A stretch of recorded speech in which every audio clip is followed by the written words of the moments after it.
আসসালামু আলাইকুম রহমতুল্লাহি ওবরাকাতুহু। প্রিয় দেশবাসী, অত্যন্ত দুঃখ ভারাক্রান্ত হৃদয় নিয়ে এই মুহূর্তে আপনাদের সামনে এসেছি। আপনারা জানেন যে জুলাইয়ের আইকনিক যোদ্ধা এবং যিনি এখনও কারো কাছে বিক্রি হন নাই, যিনি বাংলাদেশকে ধারণ করেন, বাংলাদেশের মানুষের প্রতি দরদি এক নেতা ওসমান হাদিকে এক আওয়ামী লীগের খুনি হত্যা চেষ্টা করেছে। ইতিমধ্যেই একটি নিউজ ভাইরাল হয়েছে যে এই খুনি কিছুদিন আগে গ্রেফতার হয়েছিল অস্ত্রসহ এবং দুইবার তাকে জামিন দেওয়া হয়েছে। এছাড়াও আওয়ামী লীগের আরও অনেক খুনি জামিন পাচ্ছে। তো আমার প্রশ্ন হইল, যারা জুলাইয়ে ছাত্র জনতাকে হত্যা করেছে আবার নতুন করে জামিন পেয়ে জুলাই যোদ্ধাদেরকে হত্যা চেষ্টা করছে, এদেরকে নির্বিঘ্নে জামিন কেন দেওয়া হচ্ছে এটা নিয়ে সুশীলদের কোনো কথা নেই। যারা মানবতাবাদী সেজে আছে, মানবতাবাদের মুখোশ পরে আছে, তারা এটা নিয়ে কোনো কথাই বলছে না। যে খুনি তো খুন করবেই, খুনির কাজ তো খুন করা। এজন্য আল্লাহ তাআলা কোরআনে বলেছেন, ওয়ালাকুম ফিল কিসাসি হায়াত। খুনের বদলে খুনিকে খুন করার মধ্যেই রয়েছে জীবন। অর্থাৎ খুনিকে বিচারিকভাবে মৃত্যুদণ্ড কার্যকর করতে হবে, তাহলেই খুনের সংখ্যা কমে আসবে। কিন্তু আমরা উল্টো দেখতে পাই, খুনিকে গ্রেফতার করার পর কিছুদিন আটক রেখে এরপর ছেড়ে দেওয়া হয়, তখন খুনি আরও বেশি বেপরোয়া হয়ে খুন করে, কারণ তার সাহসটা অনেকাংশে বেড়ে যায়। তো এই খুনিদেরকে আসলে জামিন করাচ্ছে কারা? এই জুলাইয়ের খুনিদেরকে জামিন দিচ্ছে কারা? এরা যদি ধরাছোঁয়ার বাইরে থেকে যায়, জুলাই বিপ্লব তো প্রায় ব্যর্থ হয়েই গেছে, অবশিষ্ট যেটুকু বাকি আছে সেটুকুও ব্যর্থ হবে এবং ওসমান হাদির মতো আরও অনেকেই টার্গেট কিলিংয়ের শিকার হবে। বিশেষ করে যারা বাংলাদেশপন্থী আছেন, বাংলাদেশপন্থীদের মধ্যে সর্বাগ্রে রয়েছেন ইসলামপন্থীরা। এছাড়াও জাতীয়তাবাদী দলে, এছাড়াও বাংলাদেশ জামাতে ইসলামীর মধ্যে, অন্যান্য ইসলামিক দলে, এমনকি এনসিপির মধ্যে যারা আসলে বাংলাদেশকে ধারণ করেন এবং ভারতীয় আগ্রাসনের বিরুদ্ধে যারা সুস্পষ্ট কণ্ঠস্বর, ধীরে ধীরে প্রত্যেককে টার্গেট কিলিংয়ের শিকার করা হবে। আবরার ফাহাদকে যে কারণে হত্যা করা হয়েছে, ঠিক সেই একই কারণে 24 পূর্ববর্তী আবরার ফাহাদকে যে কারণে হত্যা করা হয়েছে, 24 পরবর্তী ওসমান হাদিকে ঠিক সেই একই কারণে হত্যা চেষ্টা করা হয়েছে। কারণ আবরার ফাহাদকে হত্যা করেছিল আওয়ামী প্রেতাত্মারা ভারতের ইন্ধনে, ওসমান হাদিকেও হত্যা চেষ্টা করেছে ওই সেই আওয়ামী সন্ত্রাসীরাই, এবং এটাও সেই ভারতের শেল্টারই। তো আমার প্রশ্ন হচ্ছে, এই 24 পরবর্তী সময়ে যে একটা সেন্সিটিভ মুহূর্ত পালন করছে, বিশেষ করে নির্বাচনের তফসিল ঘোষণা করা হয়েছে। তো দেশ এই সময়গুলোতে আমরা জানি বাংলাদেশের একটা নোংরা কালচার, বরং প্রত্যেকটি গণতান্ত্রিক দেশেরই নোংরা কালচার, এই গণতন্ত্রের এই নোংরামি বিশ্ব সন্ত্রাসী আমেরিকা মুসলিম দেশগুলোর উপর চাপিয়ে দিয়েছে। এখানে দেখা যায় এই নির্বাচন কেন্দ্রিক হতাহত ঘটতেই থাকে সারা বিশ্বে। এমনকি আপনারা দেখেছেন ডোনাল্ড ট্রাম্প যখন আমেরিকায় এর আগের নির্বাচন মেনে নেয়নি, তখন সে হোয়াইট হাউসে হামলা করলো লোকজন নিয়ে, এবং সেখানেও হতাহতের ঘটনা ঘটেছে। এই গণতন্ত্রের কালচারটাই হলো একজন আরেকজনের বিরুদ্ধে সহিংসতায় উস্কে দেওয়া, মানুষকে দলে দলে বিভক্ত করা।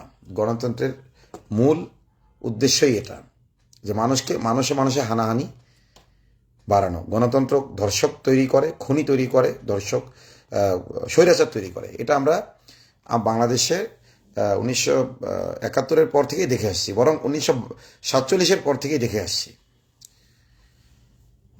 তো যাই হোক, আমি ওদিকে কথাকে লম্বা করতে চাচ্ছি না, আমি মূল টপিকে থাকতে চাচ্ছি যে এইরকম একটা সেন্সিটিভ সময়ে যখন নির্বাচনের পূর্ব মুহূর্তে এমনিতেই সহিংসতা ঘটে থাকে, সেখানে এই আওয়ামী খুনিদেরকে জামিন দিচ্ছে কারা? এই যে উকিলগুলো জামিন করাচ্ছে, আইনজীবীগুলো এবং আপনার বিচারপতিরা, এরা জামিন কিভাবে দিচ্ছে? অথচ 24 পূর্ববর্তী সময়ে ফ্যাসিস্ট হাসিনার মিথ্যা মামলার শিকার যে সকল নিরীহ ওলামা একরাম, তারাও এখনো মুক্তি পাচ্ছে না। যে কয়জন মুক্ত হয়েছে সেটাও এই ইন্টারিম গভর্নমেন্টের সদিচ্ছায় হয় নাই, বরং ছাত্র জনতার সম্মিলিত আন্দোলনের ফলে তারা দিয়েছে। জুলাই যোদ্ধাদের সম্মিলিত আন্দোলনের ফলে কিছু জামিন তারা দিয়েছে, কিন্তু এখনও হাসিনার আমলে গ্রেফতার হওয়া নিরীহ অনেক আলেম কারাগারে বন্দী আছে, তাদের জামিন হচ্ছে না। 17 বছর, 18 বছর, 20 বছরের অধিক সময় ধরে তারা কারাভোগ করছে। এবং আশ্চর্যের বিষয় হলো, জামিন হয়ে গেলেও গোয়েন্দা সংস্থাগুলো তারা যেন কারাগার থেকে বের হতে না পারে রেস্ট্রিকশন দেয় কারা কর্তৃপক্ষকে, এবং নতুন করে মামলা দেওয়ার চেষ্টা করে। 24 পরবর্তী সময়ের কথা বলছি। ইতিপূর্বে আমরা একেবারে লাইভে প্রমাণ করেছি বিষয়গুলো, কাশিমপুর কারাগার সহ আরও বিভিন্ন জায়গায়।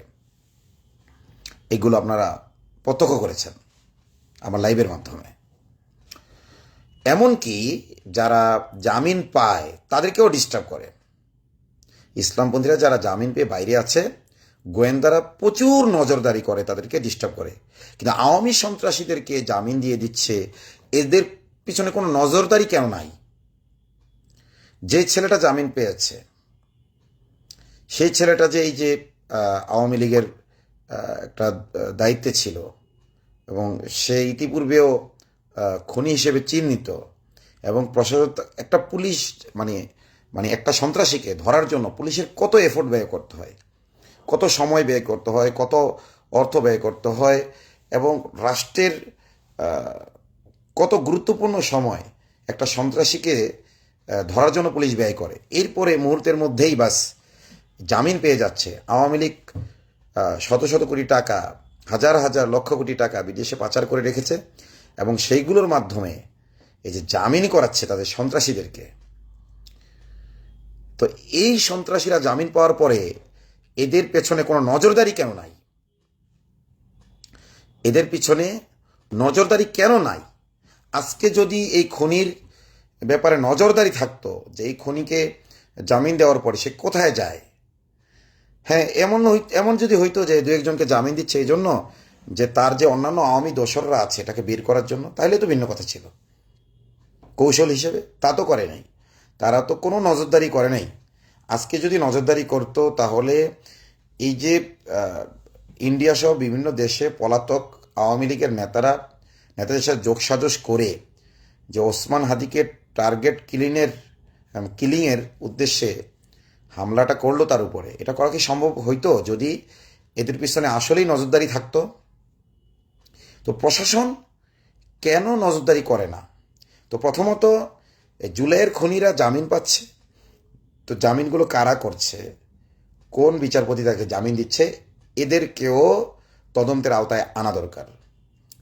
যে সকল আইনজীবীরা জামিন করাচ্ছে এদেরকে, হাসিনার আমলে যেমন আলেমদেরকে যে সকল উকিলরা জামিন করিয়েছে তাদেরকে পর্যন্ত জঙ্গি মামলা দিচ্ছে, অথচ নিরীহ আলেমদেরকে জামিন করিয়েছে তাদেরকে পর্যন্ত জঙ্গি মামলা দিয়েছে। তো এখন যারা এই খুনিদেরকে জামিন করাচ্ছে, যে সকল উকিলরা এবং যে সকল বিচারপতিরা জামিন দিচ্ছে জেনে শুনে, এরা নিঃসন্দেহে আওয়ামী লীগের দোষর।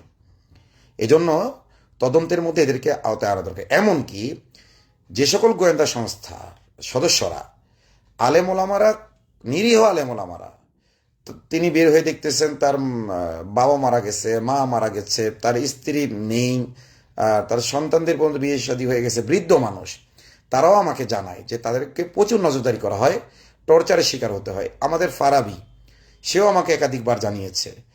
সে তো একজন লেখক ছিল মাত্র, এবং সবাই জানে যে নিরীহ একটা ছেলে। এই ফারাবিকে পর্যন্ত নজরদারি করে গোয়েন্দারা।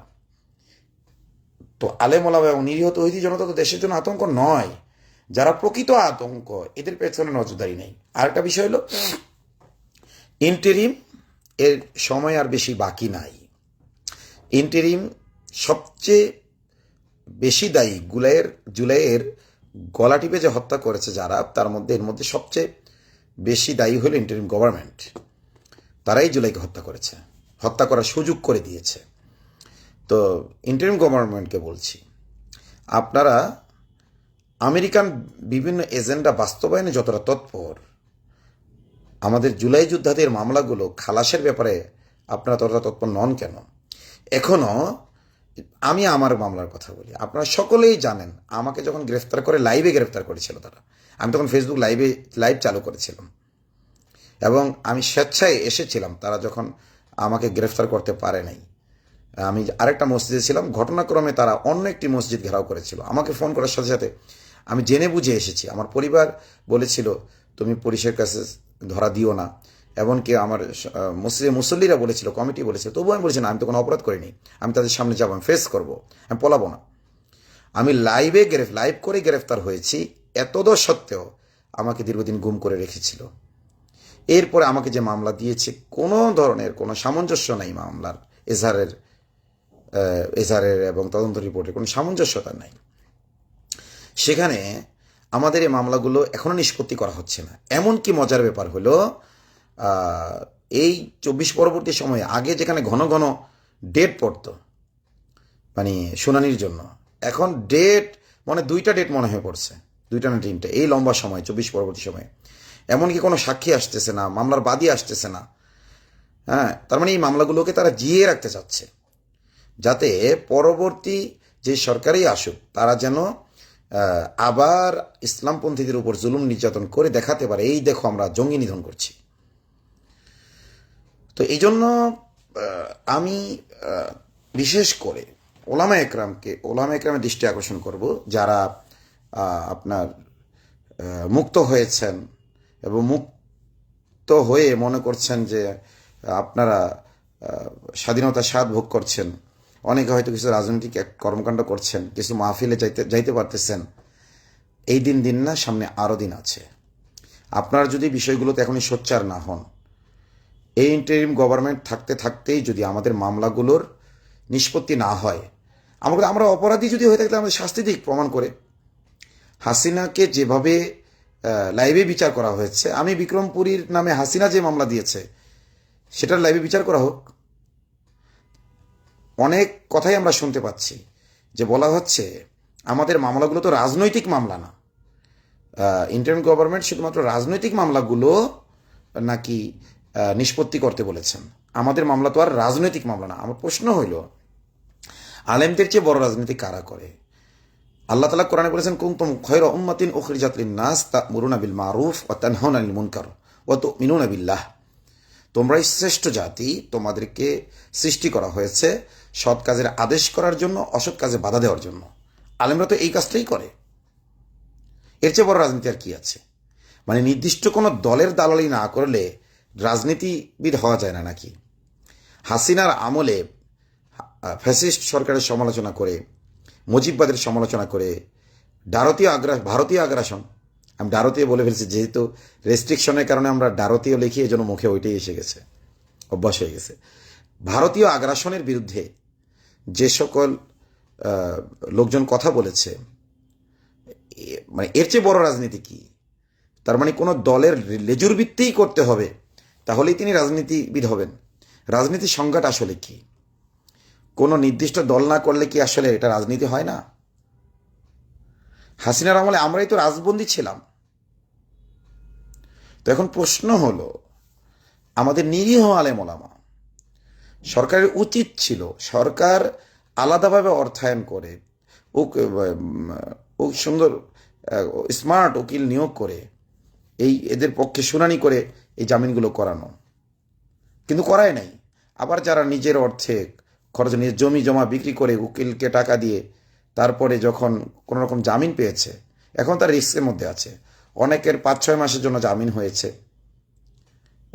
যেমন একটা ঘটনা বলি, নওগাঁ থেকে এক বোন প্রায় ফোন দেয়, ওনার স্বামীর নামে সম্ভবত 4টা মামলা। আমাদের বৈষম্যহীন কারামুক্তি আন্দোলন তার মামলাগুলো দেখার দায়িত্ব নিয়েছে। তো সেখানে তার স্বামীর ব্যাপারে যে বর্ণনা আমরা জেনেছি, এবং এটা বাস্তব, একেবারে নিরীহ একটা মানুষ, তাকে 4টা মামলা দেওয়া হয়েছে। এর মধ্যে 3টা মামলা জামিন হয়ে গেছে, তাও 6 মাসের জন্য। একটা মামলা বেঁধেছিল, সেই মামলাটার জামিন হয় নাই। এখন উনি যে জেলে রয়েছেন, ওই যে 6 মাসের জন্য জামিন হয়েছে, ওই জামিনের ডেট ওভার হয়ে গেছে। উনি যে 6 মাসের জন্য জামিন পেয়েছিলেন, সেই জামিনের ডেটটা পর্যন্ত ওভার হয়ে গেছে। একেবারে নিরীহ মানুষ, খেটে খাওয়া মানুষ। এরকম 1টা 2টা গল্প না, এরকম হাজারো গল্প আছে। তাহলে প্রশ্ন হলো যে ইন্টারিম গভর্নমেন্ট, আপনারা এই জুলাইয়ের খনিদেরকে জামিন দিতে পাচ্ছেন, যারা বের হয়ে এসে উল্টো আবার আমাদের খুন করতে চাচ্ছে। কোনো ধরনের প্রায়শ্চিত্তের নামগন্ধ নেই যাদের মানসিকতার মধ্যে, কোনো ধরনের অনুতপ্ততা অনুশোচনা নেই। তাদেরকে ইন্টারিম গভর্নমেন্ট, আইনমন্ত্রী ডক্টর আসিফ নজরুল আপনারা জামিন দিয়ে দিচ্ছেন। অথচ আমাদের নিরীহ আলেম ওলামা, মাওলানা আমিরুল ইসলাম সাহেব, তারপরে যে সাইমন, তারপরে আরও কত মানুষ, এমনকি যে কিছুদিন আগে হাসিনার আমলে মামলার শিকার, মিথ্যা মামলার শিকার জামিনপ্রাপ্ত একজন ব্যক্তিকে পুনরায় গ্রেফতার করা হলো, কোনো জবাবই দিতে পারলো না প্রশাসন। কেন গ্রেফতার, কোনো বিবৃতিও দিল না এটা নিয়ে। আমরা এত জানতে চাইলাম। এরপরে দেখেন, ভারতীয় আগ্রাসনের বিরুদ্ধে একটি প্রতীকী আন্দোলন হিসেবে দামি বন্দুক নিয়ে এক ব্যক্তি আপনার আন্দোলন করলো। সেটা সত্যিকারের কোনো বন্দুক ছিল না। তিনি নাকি জনমনে আতঙ্ক সৃষ্টি করেছেন, এবং এই কারণে তাকে গ্রেফতার করা হয়েছে, এবং সন্ত্রাস বিরোধী আইনে তাকে মামলা দেওয়া হইল। তাকে 54-এ গ্রেফতার করতে পারত, 54-এ সন্দেহভাজন হিসেবে গ্রেফতার করে তদন্ত করতে পারত তার ব্যাপারে। যদি আসলেই কিছু পাইতো, কোনো দলের সাথে সংশ্লিষ্টতা, কোনো গুপ্ত জঙ্গি সংগঠনের সাথে সম্পৃক্ততা যদি পাইতো আসলেই, তাইলে নেলে দিত। কিন্তু বাস, এটা দামি বন্দুক নিয়ে তিনি ভারতের বিরুদ্ধে আন্দোলন করেছেন। ভারতীয় উগ্র হিন্দুত্ববাদীদের আগ্রাসনের বিরুদ্ধে আন্দোলন করেছেন, যে উগ্র হিন্দুত্ববাদীরা যদি আমাদের দেশের দিকে চোখ তুলে তাকায়, আমাদের উপর যদি আগ্রাসন চালায়, তাহলে আমরা সত্যিকারের অস্ত্র নিয়ে নামব। তো সেই কারণে এই কথা তো অনেক বড় বড় রাজনীতির বিদ্রোহ বলছেন। একজন সাধারণ মানুষ, তাই তার কথা বলার অধিকার নেই। ও তার মুখে দাড়ি ছিল, মাথায় টুপি ছিল, এটাই হয়তো তার অপরাধ। আমরা তো দেখি এরকম দামি বন্দুক নিয়ে অনেক সময় সোশ্যাল মিডিয়া অনেকে ফটোশ্যুট করে। কই, তাদের তো আপনারা গ্রেফতার করেন না। তো এটা গ্রেফতার করা হলো। এবং মজার ব্যাপার কি জানেন, গাজীপুরের যে পুলিশ আমাকে গুলি করে হত্যা করতে চেয়েছে, পরবর্তীতে আমরা তাকে যে কিছুটা ছাড় দিলাম, তারা, এবং আমার তো মামলা করা উচিত ছিল তার বিরুদ্ধে। তো সে একজন আমাদের সর্বজন শ্রদ্ধেয় এবং বিশিষ্ট একজন সোশ্যাল মিডিয়া অ্যাক্টিভিস্টের সাথে বলেছে যে এটা তার ভুল হয়েছে, ভুল স্বীকার করেছে। হ্যাঁ, এবং তিনি আমাকে জানিয়েছেন, বাংলাদেশ জাতীয়তাবাদী দলের একজন বড় মাপের অ্যাক্টিভিস্ট তিনি আমাকে জানালেন যে সে মাপ চেয়েছে, সে ভুল করেছে, আপনাকে হুমকি দিয়ে ক্ষমা চেয়েছে, এবং সে বলেছে যে এটার প্রায়শ্চিত্ত স্বরূপ ওই দামি বন্দুক নিয়ে যে ভাইটা গ্রেপ্তার হয়েছে, তাকে মুক্ত করার জন্য যা যা করা দরকার তাই করবে। আমি শুধুমাত্র ওই ভাইটার মুক্তি অন্তত হয়ে যাক, এই জন্য তাকে ছাড়টা দিয়েছি, ওই বিএনপির ওই অ্যাক্টিভিস্টের জন্য না। যেহেতু তিনি বলেছেন যে এটার প্রায়শ্চিত্ত স্বরূপ যেই ভাইটা গ্রেফতার হয়েছে তাকে মুক্ত, অথচ তাকে মুক্ত করা হয়নি। তো আসলে ফ্যাসিবাদ কি বাংলাদেশের প্রতিটি রন্ধ্রে রন্ধ্রে রয়েছে, আমরা যে বলি, এটা কি আপনারা বিশ্বাস করেন আসলে? আর যদি বিশ্বাস করেন, এই বিশ্বাসকে কি কর্মে বাস্তবায়ন করতে হবে না? এটার জন্য যা করণীয় তা কি করতে হবে না? এখনো কিছুটা সময় আছে। এখনো যদি আমরা সঠিক প্ল্যান নিয়ে সামনে আগাই, জুলাই অভ্যুত্থানকে ইনশাল্লাহ আমরা পূর্ণতা দিতে পারবো। আমাদের কাছে সেই প্ল্যান আছে। তবে এটা তথাকথিত জুলাই বিক্রেতা সমন্বয়কদের নেতৃত্বে গেলে আর হবে না। আমি বারবার বলছি, তাদের নেতৃত্বে গেলে এই জন্য হবে না যে তাদের বিভিন্ন আর্থিক কেলেঙ্কারি, তাদের বিভিন্ন নারী কেলেঙ্কারি ইত্যাদি গোয়েন্দা সংস্থাগুলোর কাছে আছে। এজন্য তার ট্র্যাপে পড়ে গেছে। হানি ট্র্যাপ, মানি ট্র্যাপ, বিভিন্ন ধরনের ট্র্যাপে তারা পড়ে গেছে। এই জন্য তাদের দিয়ে আর কাজ হবে না। এখন পরীক্ষিত নেতৃত্ব লাগবে, যারা ইমানের বলে বনিয়ান হবে, যারা পরকালের জবাবদিহিতাকে ভয় করবে, যে এতগুলো ছাত্র জনতার লাশ, এর সাথে যদি বেইমানি করি তাহলে কিয়ামতের দিন তো এই লাশগুলোকে আবার জীবন দেওয়া হবে, সেদিন তো এরা আমার বিরুদ্ধে মামলা দায়ের করবে। এই পরকালের জবাবদিহিতার ভয় যাদের মধ্যে আছে, এরকম নেতৃত্ব লাগবে। শুধু সাহসী হলে হবে না, সাহসী হতে হবে, পরকালের জবাবদিহিতার ভয় থাকতে হবে, এবং তাগুতের চোখে চোখ রেখে কথা বলার মতো সাহস, জালিমের চোখে চোখ রেখে কথা বলার মতো সাহস তা থাকতে হবে। এরকম নেতৃত্ব লাগবে। তো এই জন্য আমি সবাইকে উদাত্ত আহ্বান জানাবো, বিশেষ করে প্রবীণ আলেম যারা আছেন তারা তরুণদেরকে পরামর্শ দেন, একটা টেবিলে বসেন, এখনো কিছুটা সময় আছে। নইলে আমি যদি বেঁচে থাকি তাহলে তো দেখবই, বরং আপনাদের সাথে একই পরিণতি আমাকেও বরণ করতে হবে। আর যদি আল্লাহ শহীদ হিসেবে কবুল করেন, এবং এটাই আমার কামনা, এই ফিতনার এই পৃথিবীতে থাকার কোনো আগ্রহ নাই, এবং বিশেষ করে বাংলাদেশের মতো একটি নোংরা রাজনৈতিক কালচারের দেশে তো বাঁচতে ইচ্ছেই হয় না। পরিবারও অনেক বড় হয়ে গেছে, যে কোথাও চলে যাব তো অনেক কিছুর পিছুটানি আছে। এই জন্য চাই বাস, যে দারুল কুফরে থাকছি, দারুল জুলুমে থাকছি, জুলুমের রাষ্ট্রে, কুফরের রাষ্ট্রে, পাপাচারের রাষ্ট্রে, অন্যায়ের রাষ্ট্রে, খুনের রাষ্ট্রে, গুমের রাষ্ট্রে, ধর্ষণের রাষ্ট্রে যেহেতু থাকছি, সন্তুষ্টির সাথে তো থাকা যাবে না। যতটুকু পারা যায় সংশোধনের চেষ্টা করতে হবে, কিন্তু কোনো আগ্রহ কাজ করে না। তো ইন্টারিম গভর্নমেন্টে যদি কারো সদিচ্ছা থেকে থাকে তাদেরকে বলবো, আওয়ামী খুনিদের যেহেতু জামিন দিচ্ছেন আপনারা, যারা বের হয়ে আবার আমাদের খুন করছে, তাহলে আমাদের যারা 16-17 বছর যে সকল নিরীহ আলেমোলামা কারাগারে আছে তাদের প্লিজ জামিন দেন আপনারা। তাদের যে কোরআন তেলাওয়াত, তাদের যে তাহাজ্জুদের লম্বা লম্বা সিজদা, তারা দেশের জন্য প্রচুর দোয়া করে। এই দেশের জনগণ তাদের জন্য কিছুই করছে না। হাসিনা তাদের উপর জুলুম করেছে, হাসিনা চলে গেছে। জুলাই যোদ্ধারা অনেকেই জুলাইকে বিক্রি করে ফল, মানে মানে বিষ ফল, আমি বলবো ফল তো না, বিষ ফল, এটা দুনিয়াতে এর পরিণতি তারা দেখবে। জুলাইয়ের সাথে যারা গাদ্দারি করেছে এই পরিণতি তারা দুনিয়াতেই দেখবে। তো আপনাদেরকে বলবো, ইন্টারিম গভর্নমেন্টকে, সাধারণ আমরা যারা রয়েছি, যারা শুধুমাত্র হক কথা বলার কারণে ফ্যাসিস্টের রক্তচক্ষুর রোশানলের শিকার হয়ে আয়নাঘরে গিয়েছি, কারাগারে গিয়েছি, আমরা যারা জামিন পেয়েছি,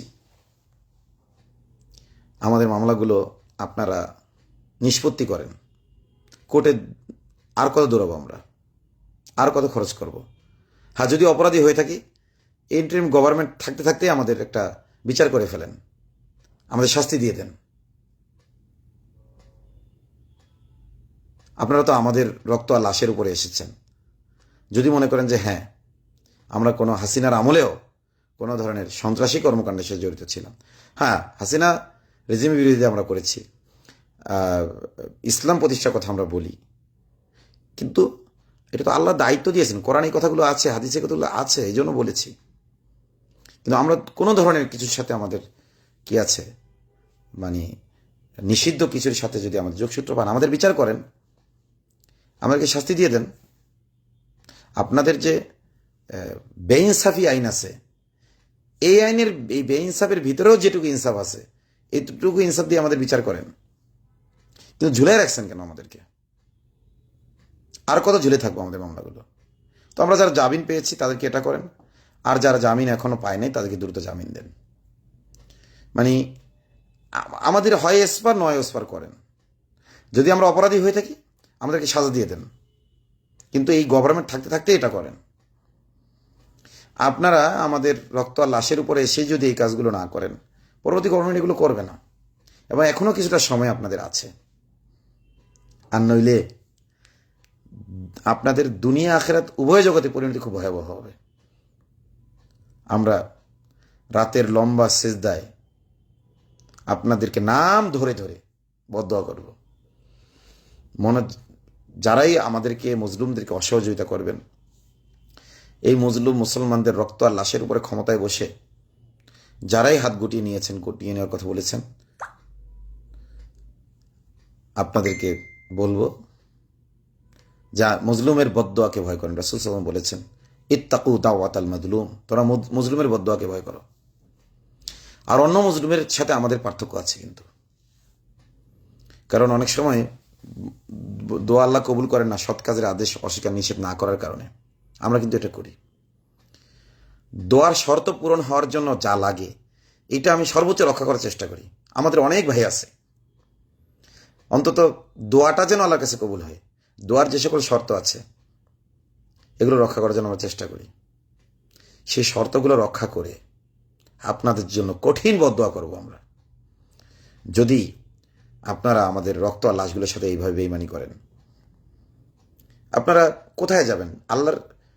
আমেরিকায় চলে যাবেন ক্ষমতা ছেড়ে দিয়ে, দলীয় সরকারের কাছে ক্ষমতা দিয়ে, কানাডায় চলে যাবেন, রাশিয়ায় চলেন, যেখানেই যান আল্লাহর সীমার বাড়িতে যেতে পারবেন না। আমরা আপনাদের কঠিন পরিণতি দেখব, অথবা আমাদের সন্তানরা দেখবে। আমাদের বদদোয়া থেকে বাঁচেন আপনারা। একটা এক্সাম্পল দিই। আপনারা দেখেছেন যে কুড়িগ্রামে মৌলানা ফেরদৌস হাসান কুড়িগ্রামের বাড়িতে উগ্র হিন্দুত্ববাদীরা যখন আক্রমণ করলো এবং পুলিশের ছত্রছায়ায়, তখন ইসকনের দালাল পুলিশদের, উগ্র হিন্দুত্ববাদী পুলিশদের ব্যাপারে আমরা দোয়া করেছিলাম তৌহিদি জনতাকে নিয়ে। রাতে দোয়া করেছি, সকালবেলায় স্ট্রোক করেছে, কয়েকদিন পর আরেকটা স্ট্রোক করেছে। শেষ পর্যন্ত কুড়িগ্রাম প্রশাসন আমাদের কাছে ক্ষমা চেয়েছে, ক্ষমা করে দিয়েছি। আপনাদের অবস্থা ঠিক ওই ফেরাউনের মতো, যে বিপদে বলে মুসা আলাইহিস সালামের কাছে দোয়া চাইতো, বিপদ কেটে গেলে আবার বনী ইসরায়েলের উপর জুলুম নির্যাতন করত। ফেরাউনের পরিণতি থেকে যে শিক্ষা না হয়, ওই ফেরাউনকে আপনারা হয়তো দেখেন নাই, কোরআনে আছে। আপনারা অনেকে রূপকথার গল্প মনে করতে পারেন, বিশ্বাস করেন কি না জানি না, কিন্তু লেডি ফেরাউন হাসিনার পতন তো দেখেছেন। এবং সেটা ওই ফেরাউনের পতনও হয়েছে মহররম মাসে, লেডি ফেরাউন হাসিনার পতনও কিন্তু হয়েছে মহররম মাসে। এই জন্য বলবো, আপনারা খুনিদেরকে, জুলাইয়ের খুনিদেরকে জামিন দিচ্ছেন, তারা বের হয়ে আবার খুন করার চেষ্টা করছে। তাহলে নিরীহ আলেমদেরকে জামিন দিতে এত ভয় কেন? আপনারা কাকে ভয় করেন আমাদের একটু জানান। তো একটা কর্মসূচি হবে আমাদের, রাতের কর্মসূচি, আপনাদের বিরুদ্ধে বদদোয়া করব, আমরা কঠিন বদদোয়া করব ইনশাল্লাহ। আমাদের বদদোয়া আপনারা ধ্বংস হবেন এবং আপনাদের পরবর্তীরা এখান থেকে শিক্ষা নেবে। কিন্তু আমরা চাই আপনারা ধ্বংস না হয়ে আগেই শিক্ষা নেন। আল্লাহ আপনাদের হেদায়েত দান করুক। আর যদি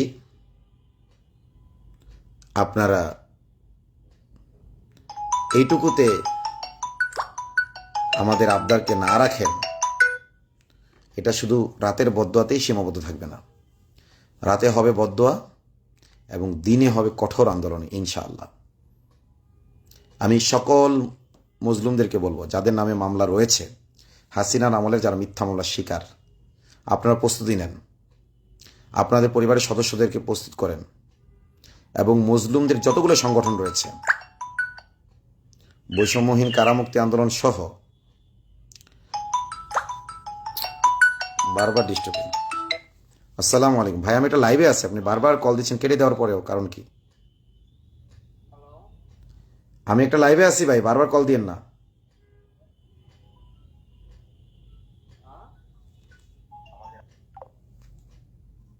এটাকে ব্লক করে নি, মনে হচ্ছে আওয়ামী দোসর তার কথাবার্তার ভাবে।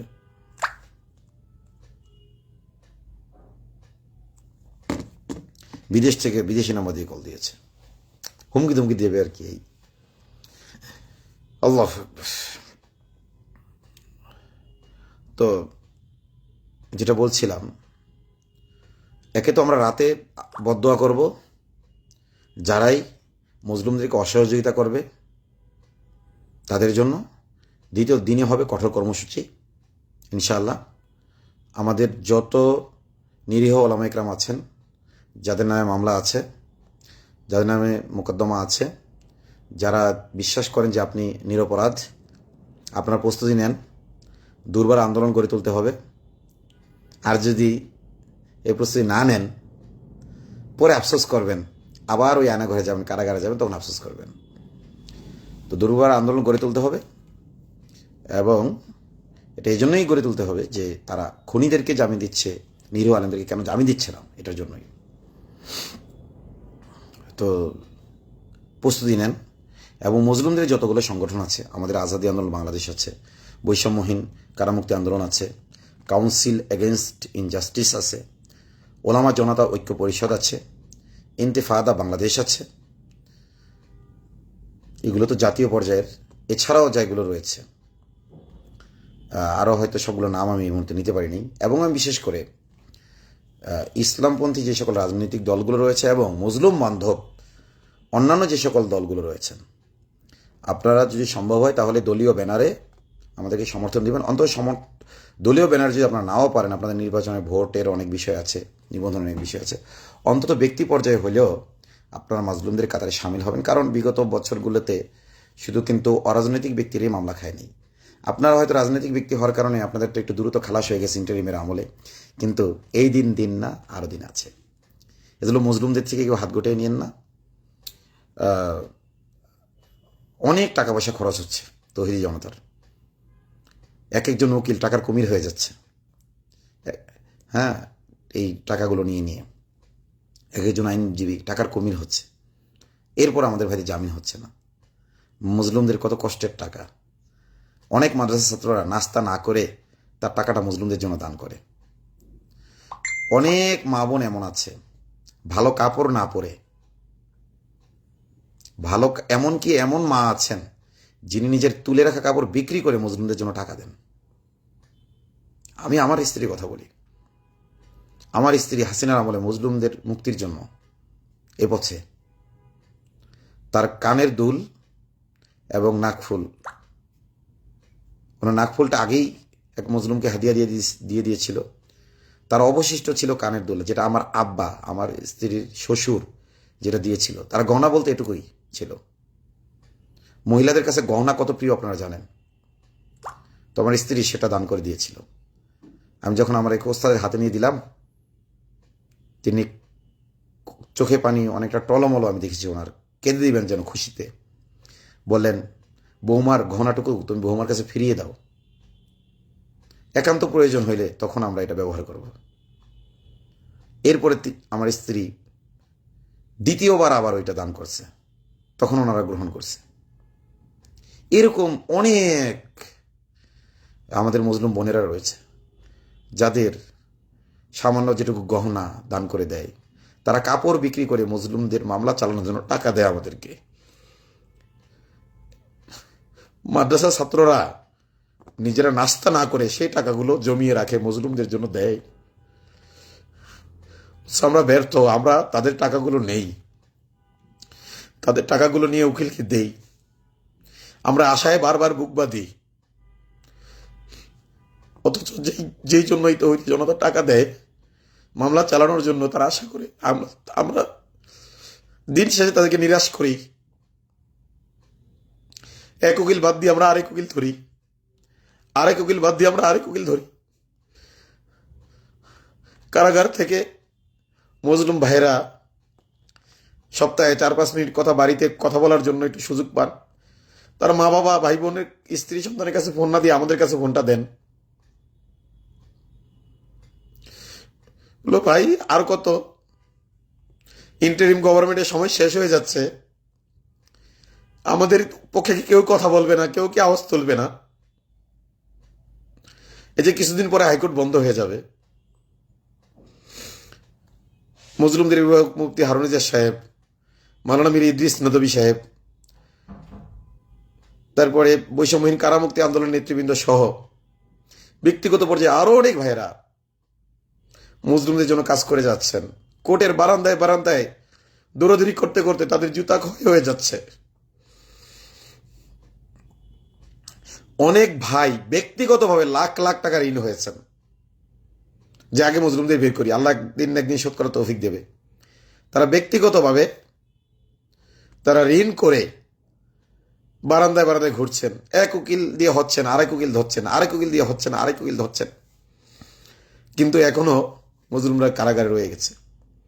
তোমরা আওয়ামী খুনিদেরকে আপনারা জামিন দিচ্ছেন, অথচ নিরীহ মুসলিমদেরকে আপনারা জামিন দিচ্ছেন না। এই মুসলিমদের যেই পরিণতি, একই পরিণতি আল্লাহ আপনাদের ঘটাতে পারেন না? আল্লাহ কদির। ফ্যাসিবাদের যারা পালাইতে পারে নাই, যে সকল নেতারা, তাদের কি অবস্থা? আপনাদেরও যে এই পরিণতি হবেন, এর গ্যারান্টি কি? আল্লাহ কদির, আল্লাহ সক্ষম। ইন্নাল্লাহ আলা কুল্লি শাইইন কদির, নিঃসন্দেহে আল্লাহ তাআলা সবকিছু করতে সক্ষম। আল্লাহ বলেছেন ইন্না বাতশা রাব্বিকা লাশাদীদ। আল্লাহ ধরেন না, কিন্তু ধরলে আর ছাড়েন না। আল্লাহ রসুল বলেছেন মজলুমের দোয়ার সাথে কোনো কি থাকে না, প্রতিবন্ধকতা থাকে না, কোনো চাদর থাকে না। এই জন্য আমি আপনাদের বলবো, আমাদের মজলুম ভাইদের দিকে একটু তাকান। উপদেষ্টাদেরকে বলবো, আপনাদের তো অনেক পাওয়ার আছে, আপনারা একটু কারাগারে সফর করেন। ডক্টর ইউনূস, আপনাকে বলবো, আপনি একটু কারাগারে যান। কারাগারে গিয়ে দেখেন, চেহারাগুলো দেখলেই আপনি বুঝতে পারবেন যে হাযাল ওয়াজহু লাইসা বিকাজ্জাব। এই চেহারাগুলো কোনো মিথ্যাবাদীদের চেহারা হতে পারে না। এতদিন জেলে থেকে অন্যান্যরা পাগল হয়ে যায়, অথচ ইসলামপন্থীদের দিলে দেখেন কত প্রশান্তি। তারা নিয়মিত কোরআন তেলাওয়াত করছে, আল্লাহর ইবাদত করছে, দেশের জন্য দোয়া করছে, জনগণের জন্য দোয়া করছে, প্রতি মুহূর্তে তারা দেশের কল্যাণের জন্য দোয়া করছে। ডক্টর ইউনূস, আপনি যান কারাগারে। আসিফ নজরুল, আপনি যান একটু কারাগারে। প্রেস সচিব সাহেব, আপনারা একটু যান কারাগারে। আপনাদের তো পাওয়ার আছে, চাইলেই আপনারা তাদের সাথে যেয়ে দেখা করতে পারেন। আপনি একটু কথা বলেন তো তাদের সাথে যেয়ে।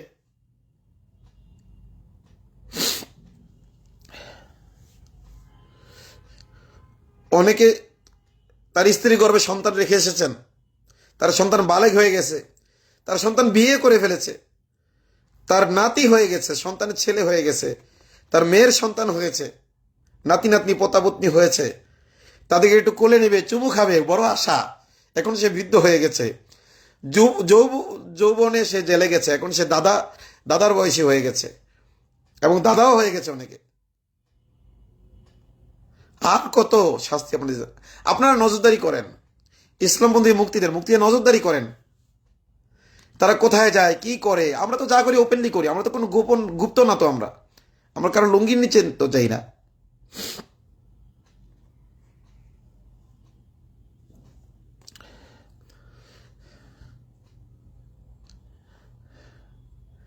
এই মজলুম মানুষের এত অর্থ ব্যয় হওয়ার পরেও কেন আমাদের ভাইদের জামিন হচ্ছে না? কেন আলেম ওলামাদের জামিন হচ্ছে না?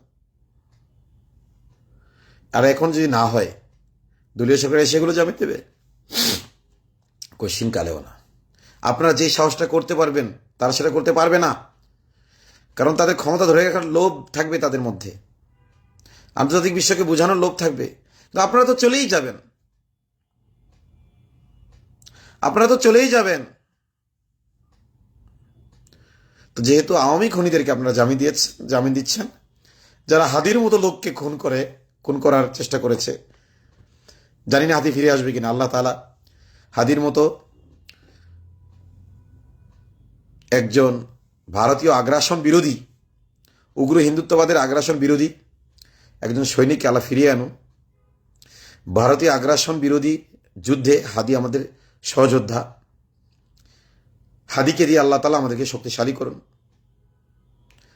তার ভুল ত্রুটিগুলো আল্লাহ ক্ষমা করুন, তাকে দিনের সঠিক বুঝ আল্লাহ দান করুন।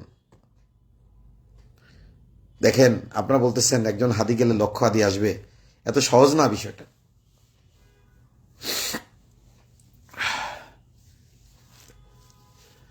জানি আমাদের চোখের পানি কোনো মূল্য আপনাদের কাছে নেই, এটা আমরা ভালো করে জানি, কিন্তু আরশে আজিমের মালিকের কাছে আমাদের চোখের পানি মূল্য আছে। তিনি অনেক সহনশীল। তিনি চাইলে পারেন এই জমিনকে উলট পালট করে দিতে। সামান্য ভূমিকম্পে দেখেন আপনার কতটা ভীত হয়ে যান। এই ভূমিকম্পে তিনি চাইলে এই জমিনকে উলট পালট করে দিতে পারেন, কিন্তু তিনি সহনশীল। আমরা আমাদের রবের কাছে দোয়া করি, আল্লাহ এই জালেমদের কারণে এই জমিনকে আপনি উল্টে পাল্টে দিয়েন না, হয়তো তাদের পরবর্তী প্রজন্ম ঈমান আনবে। আমাদের রসুল যেই দোয়া করেছে আমরা সেই দোয়া করি সাল্লাল্লাহু আলাইহি ওয়াসাল্লাম। তো এই জন্য আমি সকলকে উদাত্ত আহ্বান জানাবো মজলুমদের জন্য দোয়া জারি রাখা, এবং যে সকল জালিমদের কারণে হাসিনার যে সকল দোসররা, ভারতের যে সকল দোসররা প্রশাসনের মধ্যে, বিচার ব্যবস্থায়, আইনজীবীদের মধ্যে থেকে মজলুমদের বিরুদ্ধে কাজ করে যাচ্ছে, মজলুমদের মুক্তির বিরুদ্ধে যারা আছে, আল্লাহ তাআলা জামিল বুঝে শুনে যারা আছে এদেরকে আল্লাহ ধ্বংস করুক, এবং দুর্বার আন্দোলন গড়ে তুলবেন ইনশাআল্লাহ। আপনারা প্রস্তুতি নেন। আমি মুরব্বীদেরকে দীর্ঘদিন যাবতই আমি এটা বলে আসছি, মুরব্বীরাও বলতেছেন হ্যাঁ এটা প্রয়োজন, কিন্তু আমরা চাচ্ছিলাম ডাকটা মুরব্বীদের পক্ষ থেকে আসুক। মুরব্বীরা যদি একান্তই ডাক দিতে ব্যর্থ হন, ইনশাল্লাহ আমরা তরুণরা ডাক দেব। হাদির মতো মাথায় গুলি খাবো, আবু সাইদের মতো বুকে গুলি খাবো, কিন্তু আমরা মাথা নত করবো না ইনশাআল্লাহ।